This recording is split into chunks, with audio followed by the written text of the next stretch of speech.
Now, Edge was in the news this week, and he's talking about only having 2 years left in his career. Now, we're all relying on the likes of Edge, Randy Orton, and maybe even some of the youngers like Kofi and The Miz to take the crown that the likes of Undertaker and Shawn Michaels are now leaving behind them.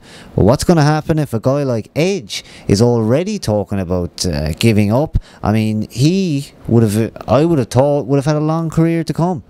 Yeah, it's funny when you think about it. I mean, some of the guys these days, when you look, really did hang the boots up early. I mean, another one, when you think about it, Taz, I mean, he had quite a lot left to give, but opted to go, the commentary route. And, I think when he went into commentary for SmackDown, I mean, he was still pretty young. He's probably, early 40s as it is. So that would have been probably late 30s, which, once you kind of hit, I think anywhere above 40, 45, you should be kind of hanging him up. But I think he had a couple of years left in him. Now, do we miss him? Not really. I mean, is he a great commentator? Not really. But in his heyday with DCW, especially after that whole Tasmaniacs thing and he went solo, that was good stuff, and that run was really good, and the human suplex machine and all that stuff was good. But I'm going on a bit of a tangent here about Taz. Sorry about that. To bring it back, guys retiring early. He had a couple of years left in him. JBL, another one, I think was a little bit over the hill, I suppose, when he hung him up. But they got out when the going was good. I think he probably, he wasn't short of a few quid anyway. But Taz, maybe he played it wide and put a few quid away or whatever money that is to our American friends. And maybe Edge just got it sussed. Maybe he doesn't want to be, having to pay for hip replacements and knee surgery and back surgery like your Hogans or whatnot down the line, and get out while the going's good.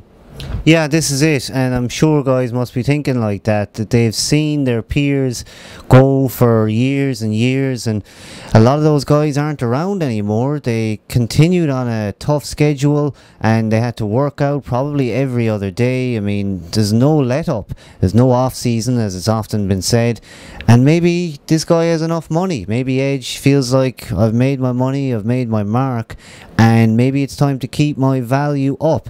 And certainly a few years off TV didn't do much to hurt Jericho. I mean, Jericho ended up coming back and ended up in that main event position.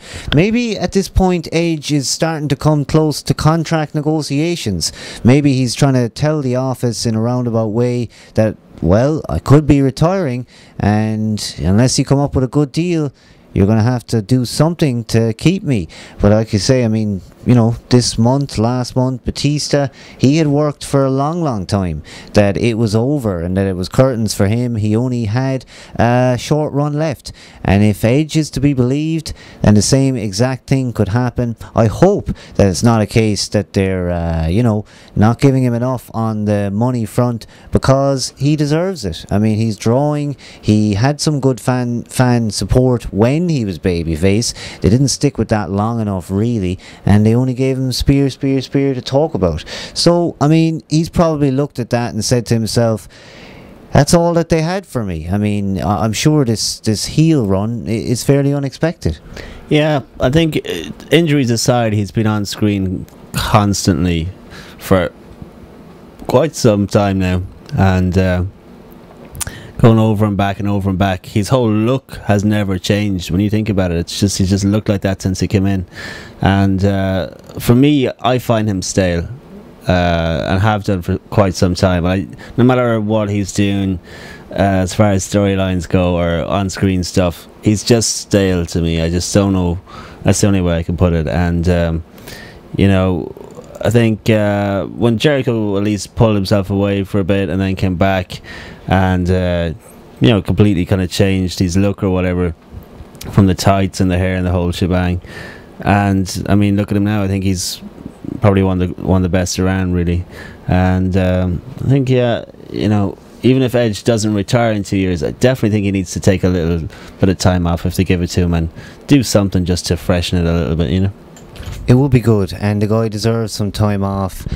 I know he's been out on injury, but a lot of times maybe people when they have that legit injury time, it's not a holiday. I mean, they're spending their time recuperating and probably still training every day so that they can keep everything going. So maybe he just needs that time. I don't know if Edge has sort of outside activities. Is he a businessman? Does he play in a band like Jericho? I don't know. But perhaps he's got things he'd like to do, and maybe it's best not to try and do those things while you're in the company. I mean, Mickie James decided she wanted to record an album and didn't really want to do it with the company because, I mean, you know, if you've got exposure, it's good, but it didn't help Lillian Garcia. Now, I mean, if you're going to get shafted like that, if you want to do things outside the company, then maybe they should be allowed to do it. But I think either way, the Office have got to come to their senses now. They can't let a guy like that fall away. I mean, yeah, he's certainly had not too great a run of late. He's been back and forward, pillar to post, but yeah, put some faith behind him again, stick him in proper angles, and I think what it's missing for me, as always, is that controversial angle. I mean, I just need them. Yeah. I think the apparent snap, where's the controversy? It's true though, it's too safe, and what can you do with a guy like Edge? Imagine if Kennedy was still Kennedy and still there with this PG rating. I mean, there's only so much a guy like that can do, and he's in the right place for what he wanted to do and what he can do and what he is doing. And I think Edge is going to struggle going forward. He's going to struggle. You can kind of see it already. And of course, he's in the fatal four-way match, and I think he's unlikely to make a huge impact in that. I don't think he's coming away with the belt, which again probably leads you to think maybe he's thinking that in the future that it's going to be Orton going over long term in his feud there.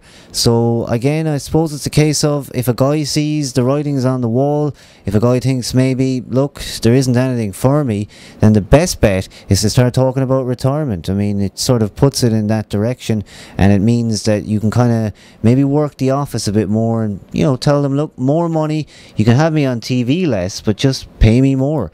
But what the actual reasons are, I think you probably coined it when you said that guys really have to think about their future, and they have to make sure that they're alive to enjoy the money. I mean, test Andrew Martin, that guy, he isn't around to enjoy the fortune that he made. Yeah, he's not around to enjoy the fortune he made. But I think if you look at somebody like Hardy, who's in TNA, and I'm sure his reasons mainly being the reduced schedule and the bit more relaxed atmosphere, and all that kind of stuff. So you'd wonder if that is another reason why somebody like Edge might want to hang the boots up when it comes to WWE. Is it just too much? Being on the road for 52 weeks a year, pretty much. And I mean, it's got to take a toll on your body, definitely, especially for the amount of years he's been doing it at this stage. You have to wonder, does he want out and just want to jump into Hardy territory and just have that reduced, you know, schedule and still get paid quite well? You'd have to wonder. Absolutely, and Edge now is going to go forward. Let's talk about his good moments, as just a few minutes left here. Thinking about it, I mean, I enjoyed Edge with Rated RKO. I certainly would have enjoyed Edge with Matt Hardy and Lita in that controversial angle. I mean, these are the things I remember. So, recent history, what do we have? Slim Jim, we've got matches against like Rey Mysterio in the past, and you know, he's been in there a little bit with Cena as well. Maybe they had some classics, could you call him that? I don't know. I just feel like Edge has never had the right spot in my memory, the right match. I mean, who was the right match for him? We saw Christian a few weeks ago. That would have been a terrific main event at some point. Yeah, I was surprised again that they put that one on a Raw, because it really was really good and just showed, if it was a Mania, how good it could have been as a match. I think it was still would have stood up, probably even more so. And I'd say some people would have said match of the year, and some people still might say it was match of the year. Certainly as far as strictly or WWE stuff goes. But I think the thing with Edge is I don't know if it's just me. I always just take him for granted. I never see him as an Orton. I never see him as an Austin. Never seen him as he's just Edge.